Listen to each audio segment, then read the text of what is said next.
అందరికీ నమస్కారం. దైవబలం ప్రేక్షకులకు స్వాగతం. అగజానన పద్మార్కం గజానన మహర్నిశం అనేకదంతం భక్తానాం ఏకదంతముపాస్మహే. శ్రీరామ రామ రామేతి రమే రామే మనోరమే సహస్రనామ తత్తుల్యం రామనామ వరాననే. ఓంకారమంత్ర సంయుక్తం నిత్యం ధ్యాయంతి యోగినః కామదం మోక్షదం తస్మై ఓంకారాయ నమో నమః. ఈరోజు మాఘపురాణం 3వ అధ్యాయం మనం చెప్పుకోబోతున్నాం. ఆ అధ్యాయంలో ఒక విశేషం ఏమిటి, వాటి వలన మనకు కలిగేటువంటి ఫలితం ఏమిటి, ఆ కథ వలన మనము నేర్చుకునేటువంటి నీతి ఏమిటి అనేటువంటి విషయాన్ని ఇప్పుడు మనం తెలుసుకుందాం. మంగళదాయిని సర్వమంగళ ఓ పార్వతి, మాఘమాస స్నాన ప్రభావంచే పూర్వముఖ బ్రాహ్మణపుత్రిక పాప విముక్తి అయి తన భర్తతో హరి సాన్నిధ్యము నందినది అని శివుడు పార్వతీదేవితో పలకగా, అప్పుడు ఆ పార్వతీదేవి, ఓ స్వామి, ఆ బ్రాహ్మణ పుత్రిక ఎవరు, ఆమె చేసినటువంటి పాపమేమిటి, మాఘస్నానమున పాప విముక్తి నందిన విధానం ఏమిటి, అవన్నీ కూడా వివరముగా మాకు చెప్పుండని అనగా, దేవి వినుము. పూర్వము సౌరాష్ట్ర దేశమున బృందాకరం అనే గ్రామం కలదు. ఆ గ్రామంలో సుదేవుడు అనేటువంటి బ్రాహ్మణుడు ఉండేవాడు. అతడు సదాచారవంతుడు, వేదశాస్త్ర పండితుడు, శాస్త్రములన్నీ కూడా తెలిసినటువంటి వాడు. అతనికి శిష్యులు చాలామంది ఉండేవారు. గురుసేవ చేస్తూ విద్యాభ్యాసం చేస్తూ ఉండేవాళ్ళు. ఆ సుదేవునికి సర్వాంగ సుందరి అయినటువంటి కుమార్తె ఉండేది. పొడవైన కేశములతో, చక్కని ముఖంతో, చక్కని కనుముక్కు తీరులో ఆమె మిక్కిలి మనోహరంగా ఉండేది. ఇట్టి కుమార్తెను ఎవరికిచ్చి వివాహం చేయగలనని అతడు విచారిస్తూ ఉండేవాడు. ఒకనాడు సుమిత్రుడనేటువంటి శిష్యుడు సమిధలు, దర్భలు మొదలైన వాటి కోసం గురువు పంపగా అడవిలోకి వెళ్ళాడు. బంతితో ఆడుకుంటున్నటువంటి గురుపుత్రిక కూడా సుమిత్రుని వెంబడించి వెళ్ళింది. ఇతడు చాలా దూరము పోయి అరణ్యంలో ఒక జలాశయాన్ని చూశాడు. ఆ చెరువు గట్టిన ఎత్తైనటువంటి చెట్లు ఉన్నాయి. నిర్మలమైనటువంటి నీరు మనోహరంగా ఉంది. పద్మాలు వానిపై వాలి తుమ్మెదలకు తీసిపోకుండా ఒక పద్మాలు అనేటివి వికసిస్తూ ఉన్నాయి.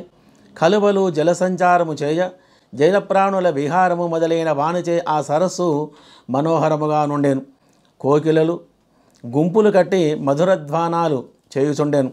చిలకలు గోరువంకలు నేర్పిన మాటలను పలుకుచున్నవి. ఎత్తైన చెట్లతో కప్పబడినటువంటి ఆ యొక్క ప్రదేశము ఒక ఏకాంత మందిరములా ఉంది. గురుపుత్రిక ఆ చెరువులోని నీరు త్రాగి అచ్చట వృక్షములకున్నటువంటి పండ్లను తిని ఒక చోట కూర్చున్నది. సుమిత్రునిపై మనసు పడింది. ఓయి, మనుష్య సంచారము లేని ఏకాంతప్రాయమైన ఈ ప్రదేశంలో నాకు నీతో కలిసి సుఖపడాలని ఉన్నది. ఈ వనము నీకును నాకును నచ్చినది. మనమిద్దరమును పడుచువారము కాబట్టి మన కలయిక సుఖప్రదమగును. నా వద్దకు రమ్ము, నా శరీరము దూది కంటే మెత్తగా ఉన్నది, నీకు మరింత సుఖమిచ్చును, రమ్ము, నన్ను మోహములో తనివి తీర కౌగిలించుకొనమని రమ్మని పలుమారు పిలుచుతుండగా, మిత్రుడు, ఓ మంచిదాన, నీవిట్లనకుము, నీ మాట దురాచారపూరితము. నీవు వివాహము కాని బాలవు, నాకు గురుపుత్రికవు, మనము సోదరి సోదరులము. నీవు మన్మథ పరవశురాలవై ఇలా అనుచితముగా నువ్వు మాట్లాడుతున్నావు. నేను నీతో రెమ్మింపజాలను. నేను ఈ మాటను సూర్యచంద్రుల సాక్షిగా చెప్పుచున్నాను. ఇట్టి పాపము చేసిన మనమిద్దరము చిరకాలము నరకవాసము చేయవలయునని అనగా, ఇంటికి పోయి రమ్ము, గురువుగారు మనకై ఎదురు చూసుతుండారు అని చెప్పగా, ఆలస్యమైనచో నిన్ను దండింపవచ్చును, సమిధలు దర్భలు మున్నగు వాణిని కొనిపోదము రమ్ము అని పలికాను. గురుపుత్రిక ఆ మాటను విని, ఓజీ, కన్యారత్నము, సువర్ణము, విద్యాదేవత, అమృతము స్వయముగా చెంతకు చేరినప్పుడు వలదన్నవాడు మూర్ఖుడు. ఒకరినొకరము కౌగలించుకొనక సుఖమునందక నేనింటికి రాను. నేనిచటనే నా ప్రాణములను విడిచెదను. నీవు ఇంటికి తిరిగి వెళ్ళి, నేను రానిచో మా తండ్రి నన్ను శపించును, నేను నీతో సుఖింపని ఈ శరీరము నొల్లను అని ఇచ్చటనే ఈ శరీరమును విడిచెదనని చెప్పగా, నీవింటికి పోయి దీని ఫలితం అనుభవింపుము అని నిష్ఠురంగా మన్మథావేశముతో మాటలాడాను ఆ కన్య. సుమిత్రుడును ఏమి చేయవలేనో తెలియని స్థితిలో ఉండిపోయాను. చివరికి అతడు గురుపుత్రిక కోరికను తీర్చుటకు అంగీకరించను. వారిద్దరును పద్మములతో, పుష్పములతో, ఎగురుటాకులతో మన్మథశయ్యను చేర్చుకొని మనోహరమైనటువంటి ఆ వాతావరణములో యథేచ్ఛముగా ఆ సుఖములను అనుభవించిరి. వారిద్దరును తృప్తిపడిన తర్వాత సమిధలో మున్నగు వాణిని తీసుకొని గ్రామమునకు బయలుదేరి గురువు శిష్యుడు తెచ్చినటువంటి సమిధలు మున్నగు వాణిని చూచి ఆనందపడెను. పుత్రికను చూచి నీవు చాలా అలసినట్లున్నావు, మధురాహారమును తిని విశ్రాంతి నందుమని లోనికి పంపాను. ఆమె అట్లే అని లోనికేగను. తండ్రి ఆమెను కాశ్మీర దేశవాసియగు బ్రాహ్మణునికిచ్చి వివాహం చేశాను. కొంతకాలమునకు ఆమె భర్త మరణించాను. భర్తను కోల్పోయి నేలపై పడి దుఃఖించుచున్న కుమార్తెను చూడలేక సుదేవుడును మిగుల దుఃఖించను. అయ్యో, సుఖములనందవలసినటువంటి వయసులోనే బాధాకరమైన వైధవ్యము కలిగినదేమి? ఈమెకెట్టి బాధను కల్పించిన ఆ బ్రహ్మ ఎంత మూర్ఖుడో కదా అని పలు విధములుగా దుఃఖించుచుండెను. ఇట్లు సుదేవుడు వాని భార్య దుఃఖించుచుండగా దృఢవ్రతుడను యోగి ఆ ప్రాంతమున తిరుగుచు సుదేవుని రోదన ధ్వనిని విని వాని వద్దకు వచ్చి, జ్ఞానస్వరూప, నీ దుఃఖమేమియో చెప్పుము, నీ దుఃఖమును పోగొట్టేదనని ధైర్యం చెప్పాను. సుదేవుడు తన దుఃఖమునకు కారణమును చెప్పి మరల దుఃఖించుచుండెను. యోగి సుదేవును భార్యపుత్రికలను చూచి క్షణకాలము ధ్యానయోగమునందిట్లు పలికెను. ఓయి వినుము, నీ కుమార్తె పూర్వజన్మంలో క్షత్రియ కులమున జన్మించినది. వ్యభిచారిణి అయి చెడు ప్రవర్తన కలిగి ఉండేను. సౌందర్యవతి యవనవతియగు ఆమె తన జాగుల మాటలను విని తన భర్తను వధించెను. భర్తను వధించి భయపడి శోకించి ఆత్మహత్య చేసుకొనెను. ఈమె పతిహత్యను ఆత్మహత్యను చేసినది. ఆ రోషము వలన ఈమెకి జన్మమున ఇట్టే వైధవ్యం కలిగినది. ఇట్టి ఆమె పవిత్రమైన నీ వంశం నెట్లు జన్మించినదాయని నీకు సందేహం రావచ్చును. దానికి కారణం గలదు, వినుము అని ఈ విధంగా చెబుతున్నాడు. ఈమె తన పూర్వజన్మములో మాఘమాసమున సరస్వతీ నదీ తీరమున గౌరీ వ్రతమును ఆచరించు వారితో కలిసి వారు ఇసుకతో చేసిన గౌరీదేవిని పూజించుచుండగా ఈ వ్రతము చూసినది. ఆ పుణ్యబలమున ఈమె పవిత్రమైనటువంటి ఈ వంశమున జన్మించినది. ఈ జన్మయందు అనుస్మరణీయై నీ శిష్యులతో అధర్మముగా రమించెను. ఈ దోషము వలన ఈమె తమ కర్మఫలముల ఇట్లా అనుభవించుచున్నది. చేసిన కర్మము అనుభవించక తప్పదు కదా. సుదేవుడు యోగి మాటలను విని చెవులు మూసుకొని తన కుమార్తె పూర్వజన్మంలో పతిహత్య ఆత్మహత్యలకు ఈ జన్మలో కన్యయై సోదరతుల్యుడైన తన శిష్యునితో రమించుట విని మరింత దుఃఖించను. యోగికి నమస్కరించి, తండ్రి, నా కుమార్తె చేసిన పాపం ఏమి చేసిన పోవును? ఆమె భర్త జీవించుటెట్లు? దయచుంచి చెప్పుడని పరిపరి విధములా ప్రార్థించను. అప్పుడు ఆ యోగి, ఓయే విద్వాంసుడ, నీ కుమార్తె చేసిన పాపములు పోవుటకు ఆమె మాంగళ్యము నిలుచునట్లును చేయుటకు ఒక ఉపాయము కలదు. శ్రద్ధగా వినుము.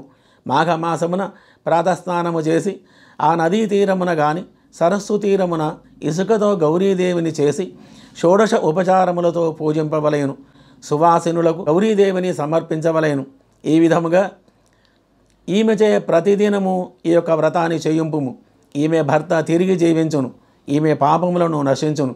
మాఘశుద్ధ తదియనాడు 2 కొత్త చేటలను తెచ్చి వానిలో చీర, రవికల గుడ్డ, ఫలపుష్పాదులు, పసుపు, కుంకుమ మున్నగు సువాసిని అలంకారముల నుంచి దక్షిణ తాంబూలములతో వాజనము నుంచి సువాసిని పూజ చేసి ముత్తైదవులకు ఇచ్చి 7 మార్లు ప్రదక్షిణ నమస్కారములను ఆచరింపజేయము. ఆ సువాసినికి షడ్రసోపేత భోజనము పెట్టి గౌరవింపవలేను. మాఘమాసమున ప్రాతకాల స్నానముల చేతను పైన చెప్పిన వ్రతాచరణము చేతను ఈమెకు పాపక్షేమ కలుగును. భర్త పునర్జీవితుడై ఈమె మాంగళ్యము నిలుచును. మాఘస్నానము చేసిన విధవరాలు విష్ణులోకమును చేరును. మాఘస్నానము చేసే గౌరీ వ్రతం ఆచరించైన సువాసిని తన మాంగళ్యమును నిలుపుకొని చిరకాలము సుఖించును. పిచ్చివారు, మూర్ఖులు మాఘస్నానము చేసినచో వారెట్టివారైనను భగవంతుని అనుగ్రహం పొంది చిరకాలము సుఖించి పుణ్యలోకములను అందుదురు అని యోగి వివరించి తన దారిన పోయెను. సుదేవుడు యోగి మాటలను నమ్మి తన కుమార్తెచే మాఘస్నానమును, గౌరీ పూజ, విశిష్టమైనటువంటి కాత్యాయని వ్రతమును భక్తి శ్రద్ధలతో చేయించను. కాత్యాయని వ్రత మహిమ చేత సుదేవుని కుమార్తె పాపములు పోయి ఆమె భర్త పునర్జీవితుడయ్యను. ఆమెయు చిరకాలము తన భర్తతో సుఖించి తన తల్లిదండ్రులతోనూ భర్తతోనూ కలిసి దేహాంతమున వైకుంఠమును చేరను. కావున మాఘమాసమున ప్రాతకాల స్నానము నదిలో గాని సరస్సున గాని కాలువలో గాని చేసి తీరమున శ్రీహరి నర్చించిన వారు సుదేవుని పుత్రిక వంటి వారైనను ఇహముల సుఖములను అంది పరమున వైకుంఠమును చెందుదురు. సుదేవుని పుత్రిక వంటి వారైనను ఇహమున సర్వ సుఖములను అంది పరమున వైకుంఠవాసమును చేరుదురు. ఈ యొక్క మాఘమాసం విశిష్టం ఎట్టిదని ఋషులు మునులకు తెలియజేశాను. మరి కావున అందరూ కూడా ఈ యొక్క మాఘ స్నానములు చేయుచు భగవంతుని యొక్క అనుగ్రహం పొందగలరని కోరుతూ ఈ యొక్క మాఘమాసములో 30 రోజులు వ్రతాలు చేయని వారు సోమవారమైన ఈ యొక్క వ్రతాలు చేస్తూ ప్రతిరోజు కూడా శివుని కేశవుణ్ణి స్మరిస్తూ ఆధ్యాత్మికమైనటువంటి జీవితం గడుపుతూ భగవంతుని అనుగ్రహం పొంది సుఖముగా ఉండగలరని ప్రార్థన. సర్వే జనాః సుఖినో భవంతు.